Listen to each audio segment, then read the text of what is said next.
From Jimmy Public Affairs, Senior Vice President for Jimmy Public Affairs and Executive Vice President for Jimmy.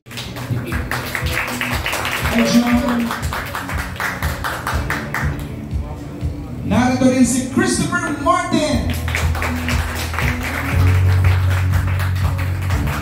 At ang bida sa nasabing kwento, Miguel Tan Felix.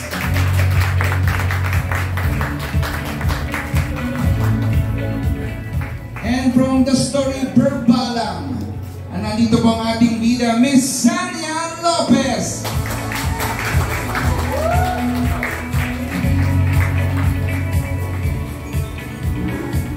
And last but definitely not the least, from the story Sanib, makakakwentuhan po natin si Mr. Riz Malvar. At makakasama po nila, syempre, ang batikang direktor sa likod ng bawat kwento. Kasama po natin ang nag-direct at nagsulat po ng porsyong Direk Dodo Dayaw. Ay, Direk. Verbalang po, pasensya na po. At maraming salamat din po sa ating laro pong director, si Direk King Mark Baco. And of course, Direk Yam Laranas. Maraming salamat po. At ito na po mga kapuso, kompleto na po ang Gabi ng Lagim sa telebisyon kung malabo siya. Kaya ano pa kaya po, dinala na po natin sa big screen. It is really an honor for me to introduce her. Kinakabahan nga po ako, kaya medyo po nagpabagal po ako. Ito na po, KMJS Gabi ng Lagim, the movie will be presented by none other than multi-awarded broadcast journalist and host of high-rating TV program, Kapuso Mo Jessica Soho. Ladies and gentlemen, Miss Jessica Soho.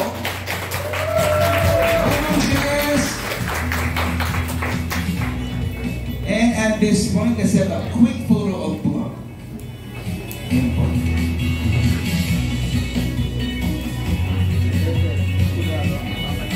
And of course, we'd like to also acknowledge from Jimmy Sparkle, Mom Tracy. Tracy. Ready? 1, 2. One more. And here. Here, guys. 1, 2. For coming here today. Napakadaming first sa pelikulang ito. Ito ang first trilogy na horror ng GMA Pictures. Ito rin ay pinagbibidahan ng mga best of the best na sparkle artists ng GMA. And what makes this film really momentous is that Miss Jessica Soho has lent Kapuso Mo Jessica Soho to this movie. Ang Kapuso Mo Jessica Soho ang #1 TV show running for so many years now. At ang Gabi ng Lagim ay isa palagi sa highest rating episodes for the year. Kaya it's such an honor and privilege to have a movie carried by Kapuso Mo Jessica Soho's Gabi ng Lagim. So, sila rin mag-explain later on ng more details about this movie. But thank you very much, Miss Jessica. Thank you. And thank you everyone for attending and being here. Thank you for your help in advance. Thank you. Thank you. 10th year namin, sabi lang namin, parang wild idea lang. Ano kaya ba ng araw, ilagay ko sa pelikula? Akala nyo, nagkatotoo. Sabi nga ng mga Gen Z, di ba? If you manifest it, it will happen. So ito na nga ako yun. So maraming salamat po na nandito ko kayo ngayong hapon. Salamat po sa inyong suporta. James, maraming salamat po. Naku, pero na... Yung staff kasi ng KMJS are very creative. Ang gagaling nila. And they love the horror genre. So, like I said kanina, nung ika-10th year namin na gumagawa nito, parang wild idea lang talaga. Parang binulong ko sa hangin, gano'n, na parang, what if one day maging pelikula ito? Nangyari na nga. So, it's a different kind of experience for me. Sa mga promo namin, galing kami ni Sanya at saka ni Miguel Tan Felix. Sabi ko, ganito pala yung feeling artista. Kasi nagkakagulo sila kay Miguel at kay Sanya. Tapos sari na rin ako doon. Pero sabi ko nga, kasi storyteller ako eh, it shouldn't matter whether you're watched in a small screen or a TV screen or the big screen now, di ba? A good story is a good story. At ito namang mga kwentong itatampok namin dito sa KNJS Gabi ng Lagim the Movie, talaga namang solid at ipinagmamalaki namin kasi pinaghirapan at pinusisi. At ang nakakatakot dito, hindi ito galing lang sa figments of imagination or fiction lang siya. Ang nakakatakot dito, nangyari ito sa totoong buhay or inspired by real events. So, yon. Next level yung ginagawa natin every year. Iba rin syempre kasi pag nanonood ka sa TV, it's just a watching experience. Pero pag pumasok ka na sa isang madilim at malamig na sinehan, it becomes a total experience, di ba? Iba yung nakikisigaw ka doon, natatakot ka doon. Tapos syempre, mas binusisi yung mga detalye ng pelikula. Nandiyan sila Direk Dodo Dayaw. Syempre yung mga detalye, mga prosthetics, inayos nila ng mabuti. Tsaka yung acting ng pinakamagagaling nating artista from Sparkle. Yun ang iba dito. Kasi pag sa TV, swerte na kami pagka merong kaming makuhang talent noon na artista. Usually, you know, we just get from a talent pool na hindi mga ano lang, mga hindi sikat. Ngayon, bongga, mga artista na yung totoong performers, yung ano, yung professional performers yung kinuha para rito, ang gagaling pa.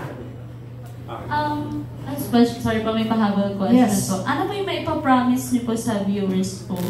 Nakakatakot siya talaga.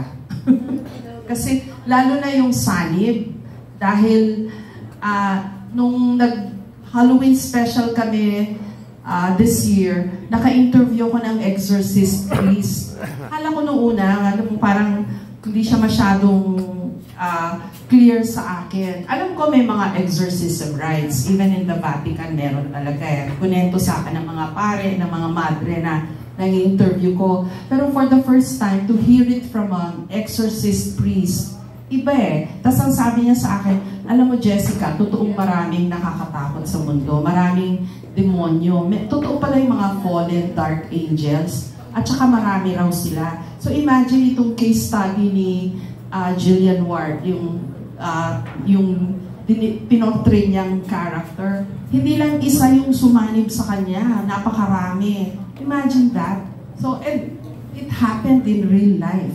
So, yun yung nakakatakot doon. Diba? And yung pochong din ni Miguel Tan Felix at nung berbalang ni Sanya. Kasi diba, sa pagkukwento, importante yung context sa atin. Alam natin lahat yan. Eh, itong mga pinanghugutan namin ng mga nakakatakot na kwento, eh, nagmula rin sa mga malungkot, maligalig at nakakapagkabag na mga pangyayari sa ating lipunan. So, that makes it relevant at the same time real.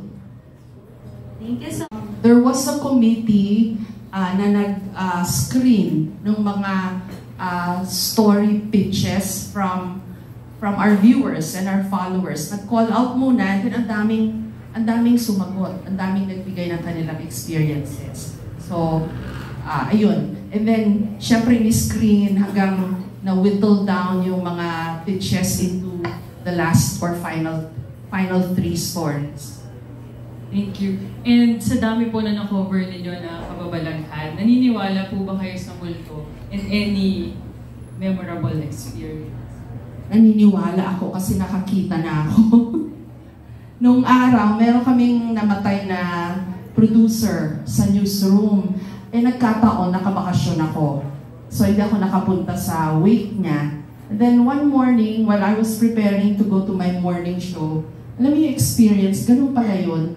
Di ba sabi nila magkakaiba tayo ng planes of existence? Yung mga naka-experience na ng mga ganitong bagay. Totoo pala yun. Kasi I was not thinking of anything. Nagre-ready lang ako to go to my program. Bigla parang in one swoop, nagbago yung mundo. Naramdaman ko na lang, tumayo yung mga balahibo sa, totoo pala yun. Akala ko noon mga depiction lang to sa pelikula, direct. Totoo pala yun. Yung parang lumamig yung batok mo, tapos parang tumayo yung mga buhok mo. Parang nag-iba ka ng plane ng existence. Parang may gumanon, click!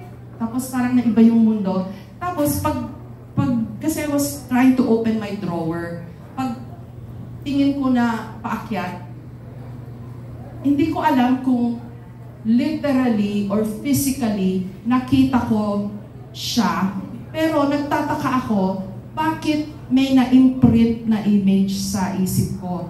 Yung colleague ko na namatay, passed through my cubicle, tapos tumingin siya sa akin, naalala ko pa yung suot niya eh, short sleeves na polo. Siguro it was his way of saying na, hindi mo ako dinalaw. Kasi nakabakasyon ako nung namatay siya, na-heart attack siya eh, biglaan. So, okay na rin, nagparamdam siya sa akin. Pero doon ko napatunayan, totoo pala yung multo. Another experience, when I was in college, psychology class, I think Psychology 101 sa UP, yung teacher, sabi niya, gusto niyong matuto about hypnotism, who would like to volunteer? Ako naman presentado. Siyempre, nagtas ako ng kamay. Na-hypnotize ako in class. So, little did I know, later ko na lang nalaman na pagka ganun pala, nabubuksan daw yung third eye mo. Malay ko naman, I raised my hand innocently. So, baka malapit ako sa mga ganun. Although I try not to entertain any more thoughts about it. Isa pang nakakabagabag sa akin, yung mga napapanaginipan ko kung sino-sinong mga tao na hindi ko naman kilala, hindi ko nakikita, hindi ko iniisip. Recently, a dead parent of a colleague in the newsroom. So, para na lang mawala yung sa konsensya ko, sabi ko, huy, napanaginipan ko nanay mo, ganyan-ganyan daw. So, mga ganong experience. So, baka nga raw, may nabuksan na third eye sa akin. Pero ayoko na silang i-entertain. Tama na yung mga nakakatakot na nangyayari sa lipunan natin ngayon.